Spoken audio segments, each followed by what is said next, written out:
first thing that I'd really like to say is that at the moment we're in a climate dominated by an unhealthy symbiosis between hysterical Islamophobes, people who are terrified of Islam, and fanatical Muslims who grab the headlines.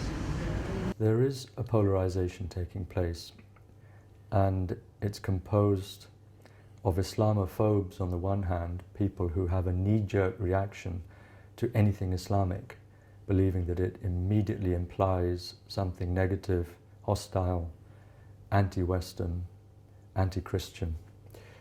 And on the other hand, you've got Muslims who are feeding into that stereotype by acting in the most outrageous manner, committing atrocities while uttering such formulae as Bismillahir Rahmanir Rahim, in the name of God, the most beneficent and the most merciful, and Allahu Akbar, God is the greatest, God is most great.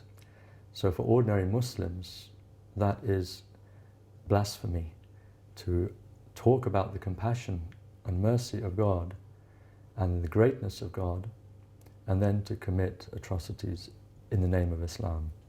That's galling, it's atrocious in the literal meaning of that word.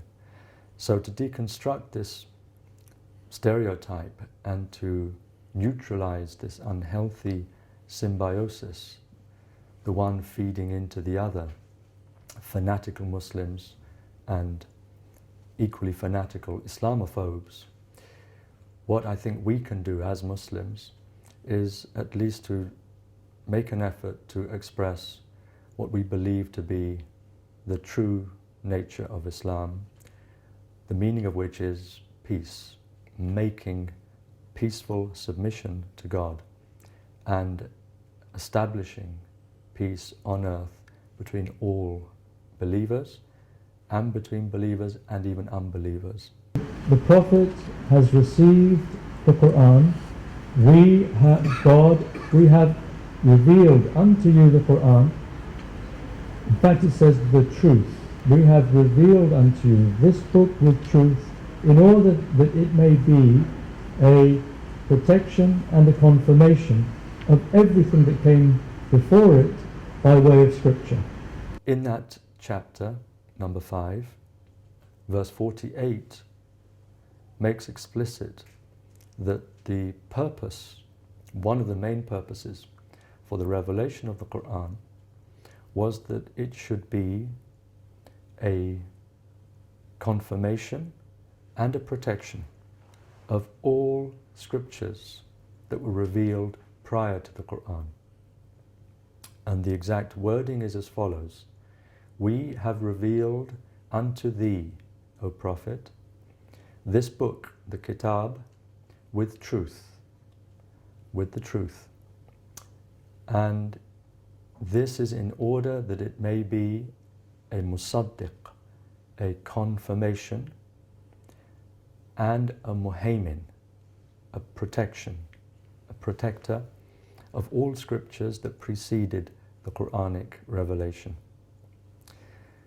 And then the verse goes on to say that God is the source of religious diversity. God is at the root of all of these scriptures. He revealed all of them, and it explains both this principle of the divine origin of religious diversity and also the purpose for religious diversity. Because it says, for each of you human communities, we have ordained, we, the divine we, have ordained a law and a path. We could have made you one community, one ummah, but we willed it otherwise. We willed you to exist in diverse communities in order that we, the divine we, may try you, we may test you by means of that which we have given you.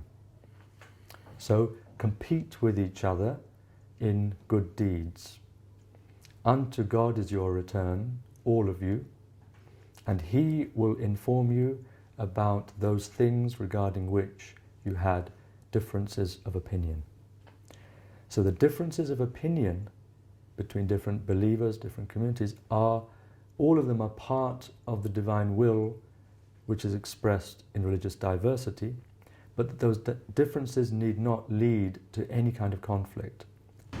So I would say to them that each generation has to interpret the Quran in accordance with its own conditions. You can't say that the Quran is a blueprint for each and every detail of everything that happens in every person's life in all aspects. That's not what the Quran means about itself in saying that it explains everything. What it means by that is that it contains the principles in terms of which you can explain everything. The principles which need to be understood, assimilated, interpreted, and then applied to the ever-changing contingencies and conditions of life with each generation. So the Prophet himself said that for each Quranic verse there are 7 levels of meaning. In another tradition it said that there are 70 levels of meaning.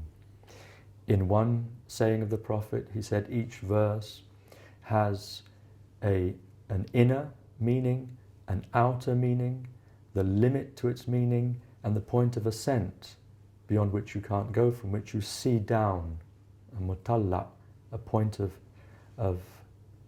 an exalted viewpoint. So there are all these sayings of the Prophet that indicate that the Quranic verses are not simply to be taken at one level. It's not a monolithic revelation, it's a polyvalent one.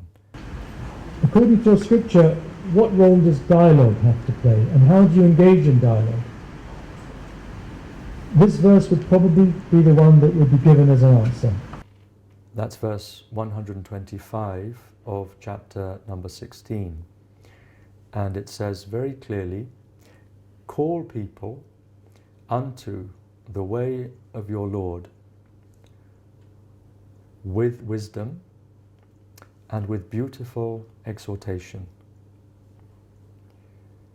and engage in dialogue with them according to that which is most fine, most excellent, in fact most beautiful again, because it's the same root that's being used in this verse in 2 places.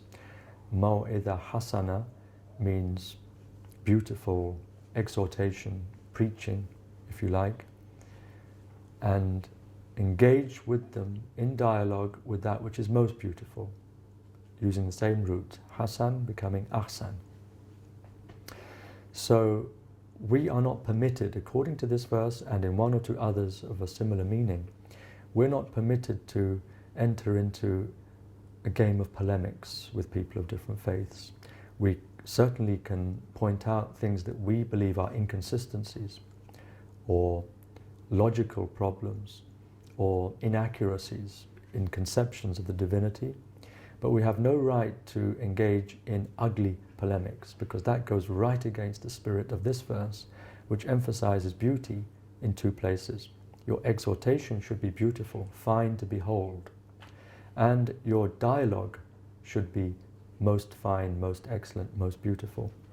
So even if the Muslim finds fault with Trinitarian dogma, for example, in Christianity, or the notion of the sonship of Christ, one has to engage in that dialogue in a spirit of respect and reverence for the essence of Christian faith, even if one disagrees with some of the forms taken by that essence on the level of dogma.